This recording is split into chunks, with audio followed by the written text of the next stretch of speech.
It's not exactly fair because Tzeentch has already gotten a DLC while the other monogods have not, but currently I would give them the best monster phase of any of the monogods Chaos factions for a number of reasons, Kairos being one of them. Insanely strong caster lord, ridiculous selection of magics, in particular these two spells, Regrowth and Blue Fire, which are both extremely meta and quite strong. Soul Grinder of Tzeentch is the best Soul Grinder, very strong anti-large shooting attack that can snipe like horse characters or just other large units very easily. Anti-infantry base covered by the Mutalith Vortex Beast, which also has anti-large in melee for good measure, and of course very powerful Mortis Engine effect. Direct damage in pretty large area, pretty high damage. And yeah, that's my whole TED Talk basically, is these three make this the best monogods monstrous faction. Kugath is pretty good, but the regular Great Unclean ones, I mean, I guess the regular Lords of Change aren't anything to write home about necessarily either, but Kugath is pretty good. The Nurgle Soul Grinder is also pretty good, but then they don't have the cool new DLC monster like the Mutalith, right? So, Slaanesh Soul Grinder exists, as do the Keepers of Secrets and Nakari, and yeah, Khorne is just sad because yeah, they do have the Gorgon, right, the Bloodroot Behemoth, but yeah, unfortunately Bloodthirsters are a joke, so they are one of the worst monsters in the game for how cool they're supposed to be. I mean, they can be very good, but just, yeah, I don't know. They tend to struggle quite a bit, but here, we take a look at the builds. We've got Kairos, Soul Grinder, and the Mutalith, then, of course, Severed Claw protecting them. Got some Pink Horrors and some regular Halberd Warriors with some Screamers up in the sky. For Yumeis, who is the Chaos, Warriors of Chaos player, he's got a Demon Prince of Nurgle. Super interesting choice. I don't see the Demon Princes brought for Warriors very often. They have so many lore choices, though, that it's almost impossible. I mean, you could literally play for like a year almost and never take the same lord twice. We've got 2 Exalted Heroes on Manticores, a bunch of Trolls, and some Marauders as well. A few Marauder Horsemen putting Tactical Reserve back there. But let's see. What's the Nurgle bro going to get up to? It's interesting because he does offer you healing and a monstrous flying lord in the same package, whereas, like, you know, the Sorcerer Lord of Nurgle does not have the same combat prowess as a Demon Prince here, who, for a flying monster, 69 melee defense with Cloud of Flies active is bonkers. It's going to make him extremely tough to kill in melee, of course. Poison, magical damage, not a lot of armor, but does have some physical resistance, which is going to matter exactly 0 in this battle, because every single Tzeentch unit has magical attacks, so physical resistance might as well not exist against them. Mutalith Vortex Beast is going to come in, though, and with the Demon Prince being trapped here in this situation, I am quite worried that he's going to get absolutely crushed. Looks like he's going to try and get out of the Screamers, but they are significantly interrupting him. Ooh, there we go. That attack animation took him more or less out of the danger zone, so Yumeis reacts quickly. Should be able to get him out of harm's way, or even just stay and fight and kind of get some supporting units, perhaps, but that Mutalith is just quite strong. As those Screamers start getting attacked, though, they just evaporate so quickly. Yeah, I've got some pinks here in the back line right now. Marauder Horsemen just kind of throwing their jabs in at them. Not really wanting to challenge too hard in melee. It's tough, though, because Yumeis went with a lot of kind of Trolls and large units here. The Halberds of Tzeentch are going to pay dividends. But Soul Grinder fighting in melee here with Halberd's support, taking out that Exalted Hero. Nurgle Demon Prince also.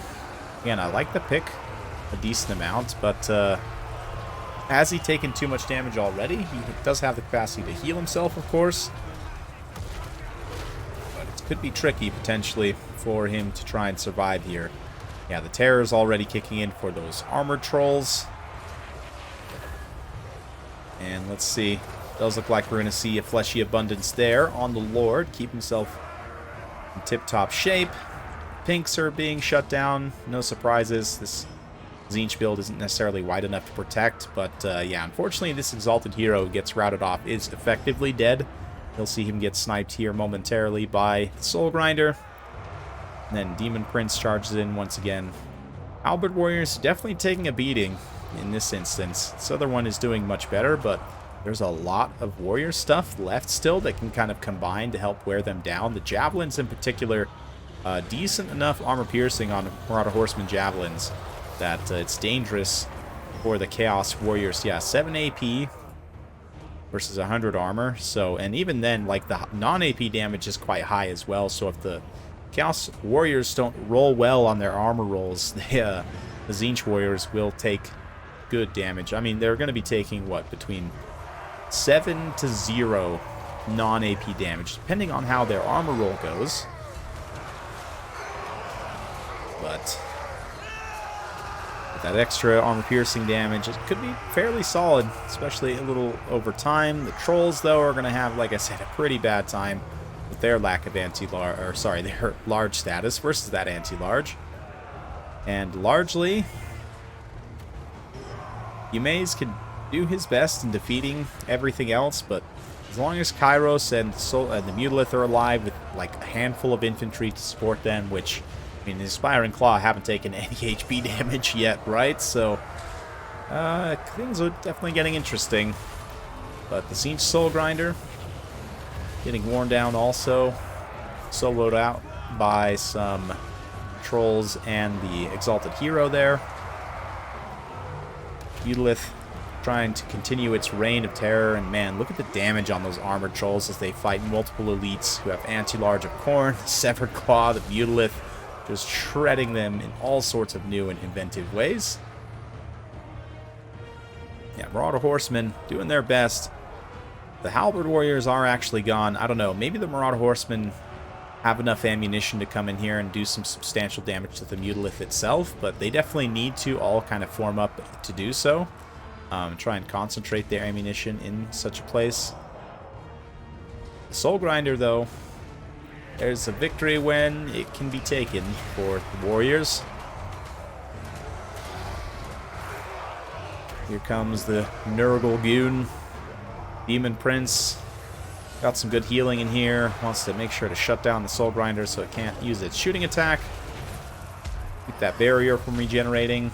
Keep those trolls coming back in. But yeah, the Marauder Horsemen definitely should come over, and while Mutalith is distracted fighting, try and use what's left of their missiles to do whatever damage they can to it. That is, right now, all this stuff fighting in a big blob is just getting horribly drained and damaged over time by the Tides of Transformation.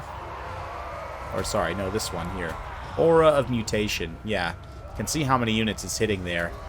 And a big tear route pops off, too, for the Warriors units. They kind of get a local chain route going. Swing and a miss there for Kairos.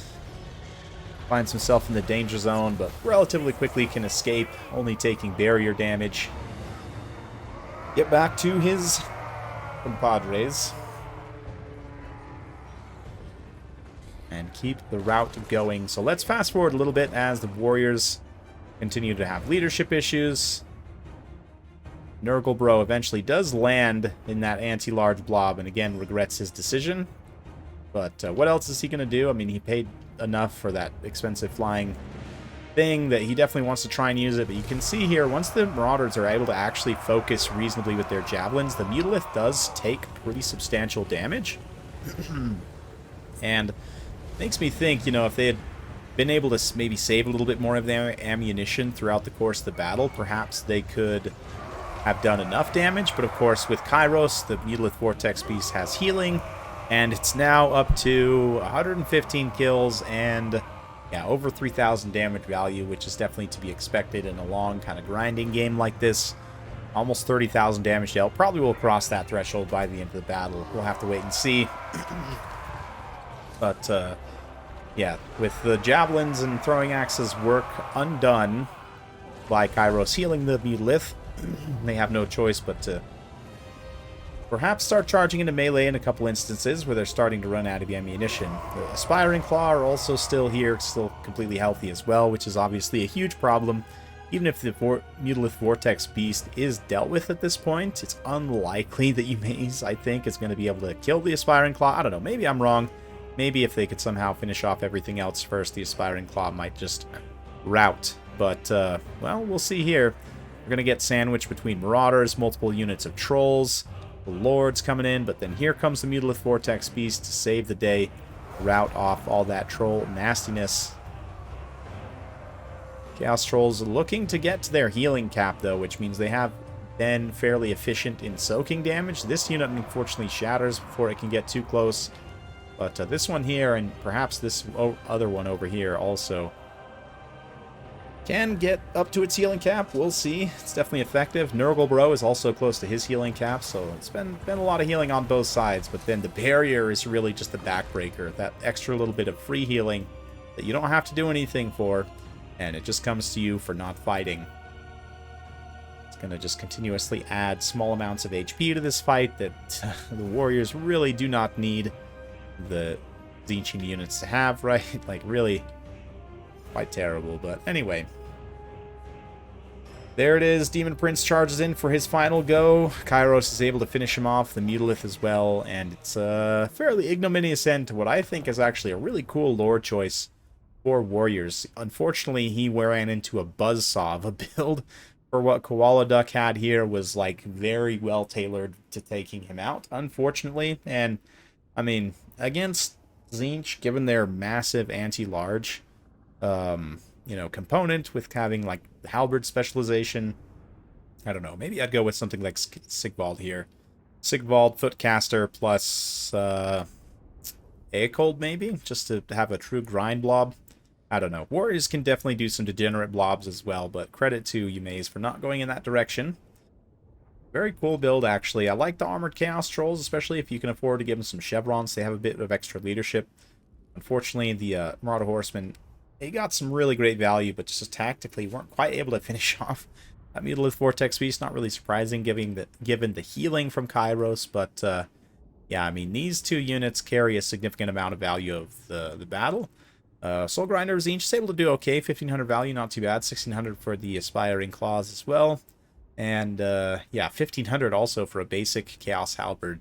I guess not basic, but a Tzeentchian Chaos Halberd. Quite good as well. So hopefully you guys enjoyed watching that one. If you do like this sort of content, be sure to like, subscribe, hit that bell notification. Every time I upload a new video, you'll be notified. Thanks again. We'll see you next time.